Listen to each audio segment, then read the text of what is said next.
Welcome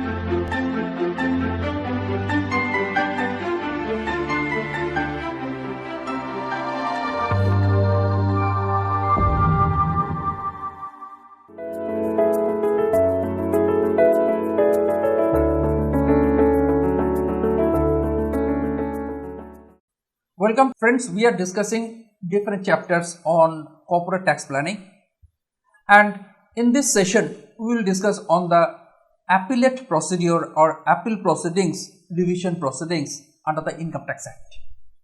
In the assessment chapter, we have understood the basic procedure of determination of the income and confirmation of the same by the department.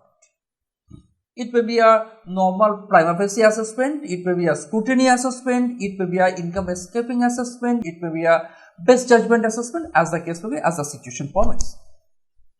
But the Indian Constitution or the legal framework always provide an opportunity for the assessee to file an appeal, to prefer an appeal before the higher authority if he or she is aggrieved with any of the decision of the assessing authority.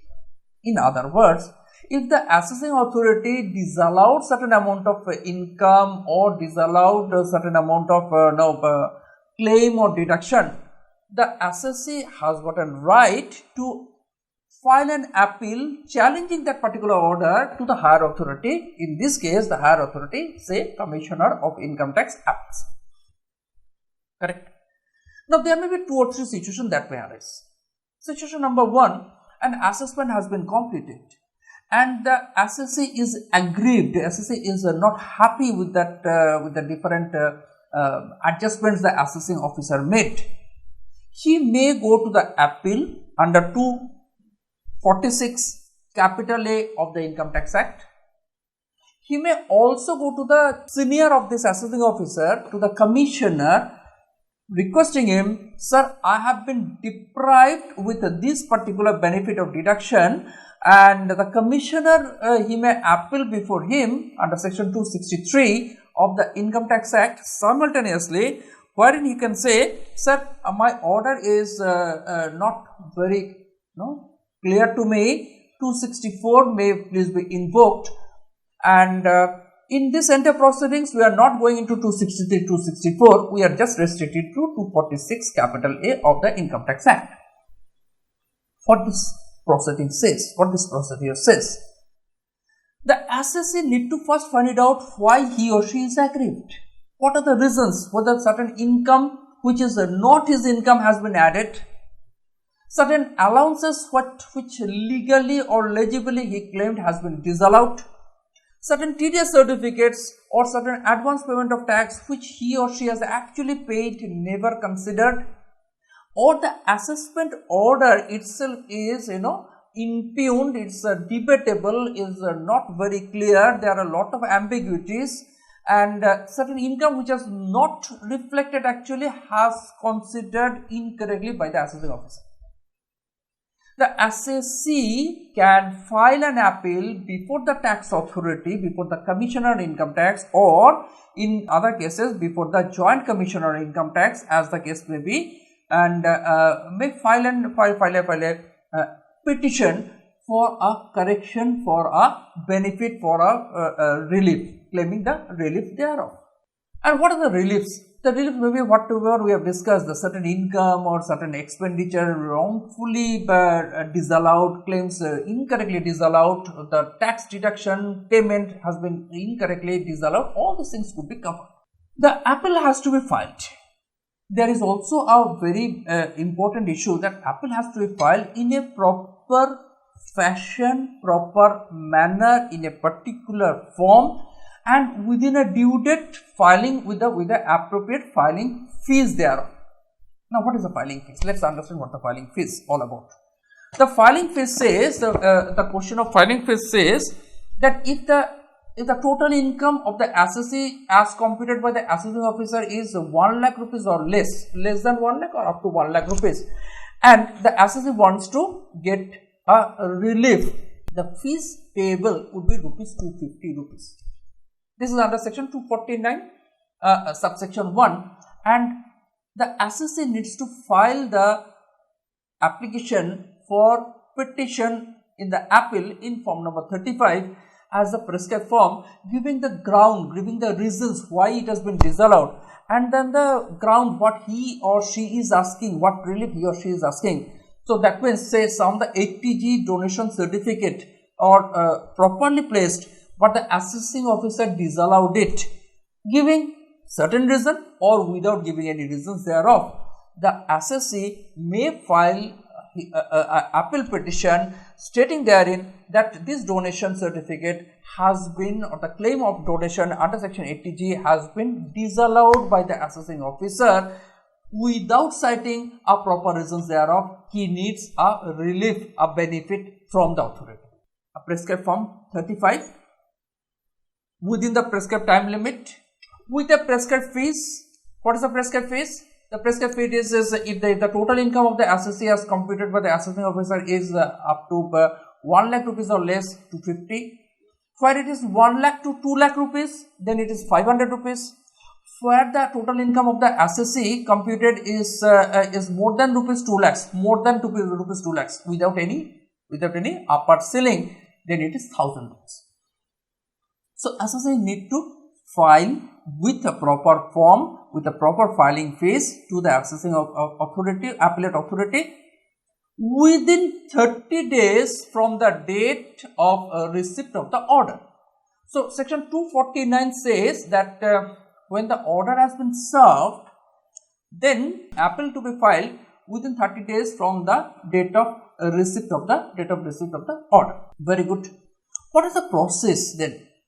The paper has been submitted. The procedures of filing the appeal is already over. Now the appellate commissioner will take up this issue by issuing a notice. So now the procedure starts.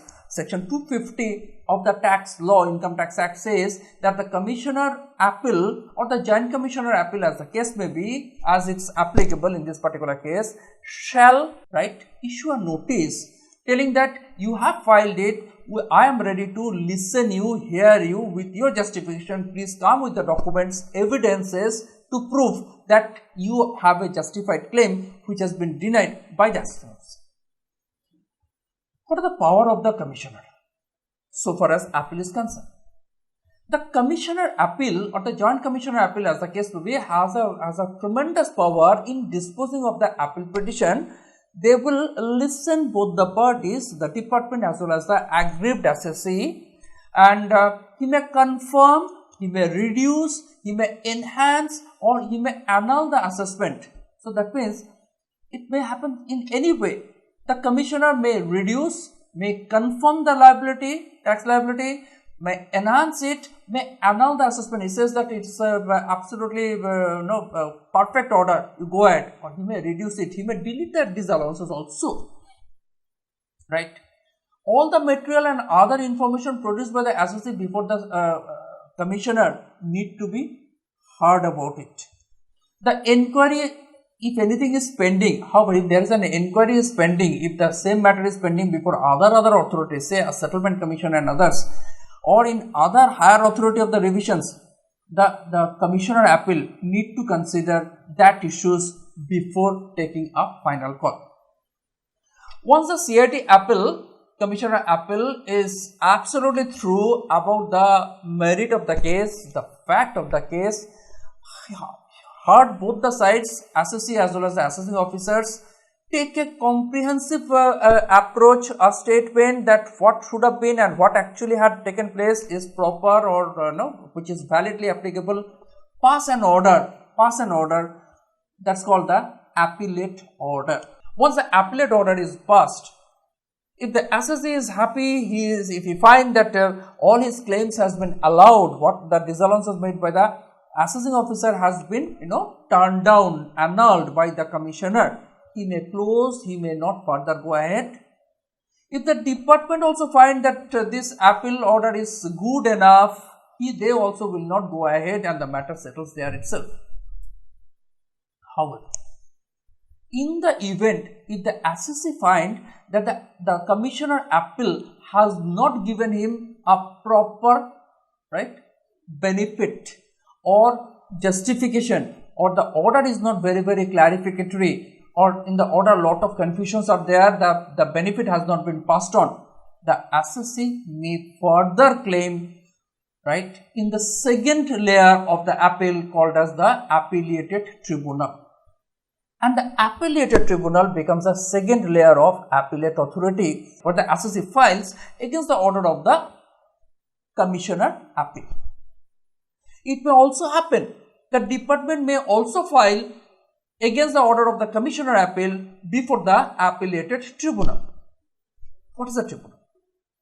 The tribunal under section 252 to 255 of the Income Tax Act is like a bench, it's a board constituted by the government, central government, appellated tribunal, comprising two persons minimum. One is called judicial member, one is called the accountant member, and these two members take up the cases where the assessee becomes appellant, goes to the tribunal asking for a particular relief under a particular sections within the framework of the Income Tax Act. And they also listens to the justification to the appeal made by the department, where the department, the income tax department, finds that the benefit allowed by the commissioner is not justified. So both the cases is a legal forum now has come called as the Income Tax Appellated Tribunal. The process is almost the same. The application has to be made in form number 36 with an appropriate justification, reasons for the appeal, the ground of appeal with all details, modalities, and then wait for a decision what the judges will take place, the accountant member and the judicial member takes place.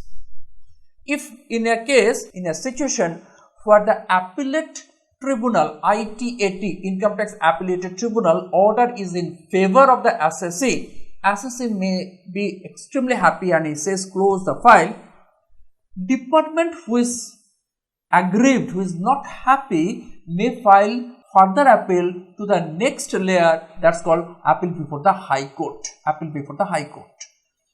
The same thing also applicable in case of the assessee. If the assessee finds that the order is not favorable, the tribunal has not given proper opportunity of being heard, the tribunal has not adjudicated the issues legally, the assessee may also file an appeal before the High Court, then to Supreme Court. This is the entire process of the appellated revision and the appeal, and then the second layer of appeal, that is tribunal, and then the third layer of appeal, that's called as the High Court and Supreme Court. In between these issues, there may be a revisionary situation. There may be a settlement commission. There are settlement commission, and a revision by a commissioner may take place subject to the provisions of the Act, where it says that if the matter is pending before the appellate authority and not adjudicated, a revision could not take place, because it's like the same issue could not be adjudicated at the parallel level, one in favor, one in adverse. It has to be in a proper hierarchy. Friends, it's the detailed process: filing of appeal before the High Court, then to Supreme Court, filing fees, engagement of the counsel, filing before the particular bench, appearing before the bench, submission of the paper book. It's a detailed procedure, but here in this session we come to the conclusion of this session, telling that wherever either the assessee or the assessing officer is aggrieved, is not very happy with the order by the authority, whether it is assessing authority, appellate authority or tribunal, the Indian Constitution permits him or her to go further to the next layer and ask for a revision thereof. Thank you everyone for this particular session, and we look forward for other details in other sessions too. Thank you.